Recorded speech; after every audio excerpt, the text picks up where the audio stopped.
بسم اللہ الرحمن الرحیم۔ السلام علیکم۔ تعبیر نامہ چینل میں خوش آمدید۔ خواب میں بغل دیکھنا۔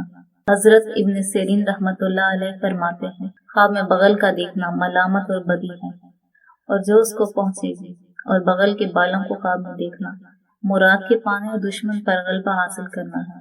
حضرت ابراہیم کرمانی رحمۃ اللہ علیہ فرماتے ہیں، حضرت ابراہیم رحمۃ اللہ علیہ فرماتے ہیں، اگر کوئی شخص خواب میں دیکھے کہ اس کی بغل سے بدبو آتی ہے تو اس امر کی دلیل ہے کہ صاحب خواب مال حرام پائے گا۔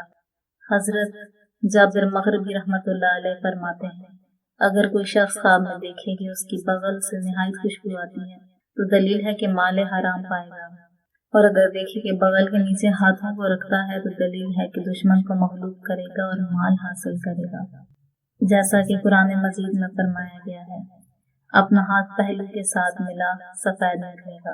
اور بعض اہل تعبیر بیان کرتے ہیں کہ مروت اور جوان مرگی کے اٹھانے کی دلیل ہے، اور اگر کوئی دیکھے کہ اس کی بغل میں کوئی نقصان نہیں ہے، دلیل ہے کہ نامرادی اور دشمن کے غلبے کی ہے، اور اگر دیکھے کہ اس کی بغل سے بدبو آتی ہے تو دلیل ہے کہ اس کو مشکل سے مال ملے گا، اور اگر دیکھے کہ بغل کے نیچے پسینہ ہے تو دلیل ہے کہ اس پسینے کا انداز اور مال کو نقصان ہوگا۔